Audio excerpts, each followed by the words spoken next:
Boire ou conduire, faut-il vraiment choisir? Moi, je dirais que non, faut pas choisir, hein. Faut simplement pas conduire quand on boit, et puis un point, c'est tout. Bonjour, je suis très heureux de vous retrouver. Alors, à l'approche de ces fêtes, il y a beaucoup de campagnes concernant l'alcool au volant, bien entendu. Alors, c'est pas une chose qui est, comment dire, saisonnière, hein, comme je l'ai vécu, puisque j'ai bu en roulant, eh bien, je voudrais partager mon opinion là-dessus. On me demandait d'ailleurs d'intervenir dans un débat politique à la télévision sur le permis à points, et mon opinion a été très claire, c'est que comme on est dans le déni au niveau de l'alcool, en règle générale, quelqu'un qui consomme de l'alcool régulièrement ne s'en aperçoit pas, hein, qu'il est, bien sûr, je ne suis pas alcoolique, moi c'est différent, je ne titube pas dans les rues, et oui, moi je peux prendre le volant, ben non, en fait pas du tout, clairement, on est dans le déni toujours. Un, je ne suis pas alcoolique, deux, bien sûr, je supporte l'alcool beaucoup mieux. Il y en aura même qui vous diront que c'est une question de poids. Alors là, je peux vous dire qu'avec le poids que je fais aujourd'hui, ça ne change strictement rien à l'effet de l'alcool au volant. Alors, vous avez peut-être trouvé que c'est très désagréable et que peut-être que vous allez couper dans la seconde qui vient, mais franchement, c'est tout ou rien, point à la ligne. L'alcool, je pense que c'est quand on a enfin compris qu'on n'avait aucune chance de contrôler sa consommation, on choisit l'abstinence. Et on a toujours cet espoir d'un jour revenir et de contrôler sa consommation. Les faits montrent que ce n'est pas vrai, ça n'arrive pas. Les faits montrent également que quand on boit et qu'on prend le volant, on ne fait pas forcément un accident. Alors du coup, je peux me permettre de boire et de prendre le volant. Non. Ah oui, mais moi, vous savez, c'est différent, il me faut 10 verres avant d'être sous et de ne plus pouvoir conduire. Non. Ça n'est pas vrai, toutes les études montrent que nos réflexes baissent très rapidement. Donc voilà, est-ce qu'il faut être plus sévère? Est-ce qu'il faut être tolérance zéro? Dans le cas de l'alcool au volant, moi je suis désolé, mais c'est tolérance zéro. Pourquoi je vous dis ça? Parce que ça m'est arrivé de rouler en ayant abusé de l'alcool, et parfois même en ayant abusé réellement de l'alcool. Donc ça veut dire quoi? Ben, ça veut dire que j'ai plein d'exemples que je peux vous donner de ma propre expérience. Dieu soit loué, heureusement, je n'ai jamais provoqué d'accident qui ait, tué qui que ce soit ou blessé qui que ce soit. Donc j'ai cette chance de pouvoir vous parler de choses qui n'ont pas entraîné des catastrophes. Mais néanmoins, on le sait tous, et j'ai un ami qui est maintenant sobre depuis 39 ans, il y a 39 ans, il avait picolé, il a pris le volant, il a tué quelqu'un. Je peux vous dire qu'il s'en remet toujours pas. Alors vous allez me dire, oui, et la famille, oui, mais personne ne se remettre de cette histoire-là. Donc la question n'est pas tellement est-ce qu'il faut me punir ou rendre le permis à points plus sévère, ou le permis tout court un permis à points, puisqu'en Belgique le permis à points n'est pas encore d'application.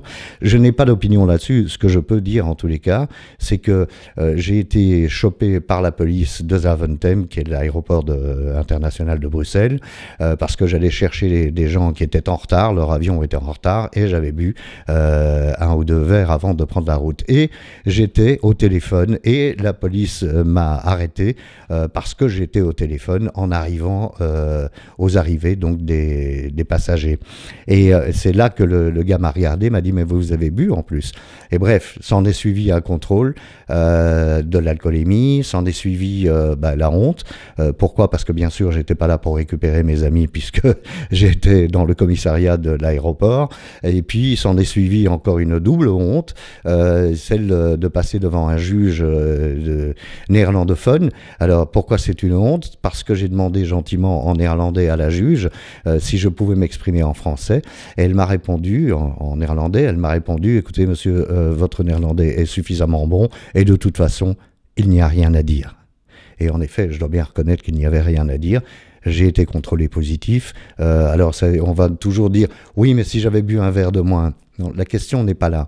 Je pense que je vais vous faire un aveu, donc c'est pas très sympa, parce que vous pouvez me jeter des pierres, mais c'est mauvais pour votre écran, ne faites pas ça, parce que bien sûr, après le retrait de permis de 2 semaines, après l'amende de 878 € si mes souvenirs sont bons, est-ce que je n'ai plus jamais pris le volant après avoir bu un verre d'alcool? À votre avis? Bah non, bien sûr que j'ai repris le volant en ayant bu de l'alcool. Donc moi, je suis partisan de zéro, zéro, zéro, zéro, zéro tolérance pour l'alcool au volant. Pas parce que je juge ceux qui prennent de l'alcool et qui conduisent, c'est pas le problème, je l'ai fait, donc voilà, je sais que parfois on s'imagine qu'on peut conduire et on passe à travers les mailles de l'accident, hein, on n'a pas d'accident, mais on va refaire. On va récidiver. Et il n'y a rien de pire que de ne pas comprendre, hein, je vous le répète souvent, cette phrase d'Einstein qui dit que répéter chaque jour la même chose en espérant un résultat différent est un signe de folie. Ben oui, il ne faut pas le faire. Donc moi je vous dis boire ou conduire, oui, il ne faut pas choisir, c'est je ne bois pas si je sais que je vais conduire. Alors l'autre chose, je regarde un peu le chrono quand même pour ne pas la faire trop longue, sur un thème qui est très désagréable pour ceux qui pensent qu'ils peuvent encore conduire malgré avoir bu quelques verres de vin. L'autre chose, on dit oui, mais alors je dois revenir en taxi ou je dois prendre le taxi, ça fait augmenter le budget, et gna gna gna, et gna gna gna, les transports en public en commun sont pas bons, sont pas fiables. Je vais vous dire, quand vous avez passé le stade de payer une amende de 800 ou 1000 ou 2000 ou 10 000 euros, je sais pas où on en est dans les amendes pour l'état d'ébriété au volant, mais quand vous avez passé ce stade-là, ben, divisez votre amende par le nombre de taxis que vous auriez pu prendre et surtout prenez conscience du nombre de fois où vous n'auriez pas été derrière le volant et où il aurait pu se produire un accident grave. Voilà, je sais que c'est très moraliste, mais bon voilà, comme on va parler beaucoup de contrôle policier en cette fin d'année, comme chaque année, qu'on va parler beaucoup d'alcool au volant, qu'on dit un verre ça va, 3 verres bonjour les dégâts, qu'on dit qu'il faut que ce soit 0,5 dans certains pays. Il y a des pays où c'est juste 0, point à la ligne.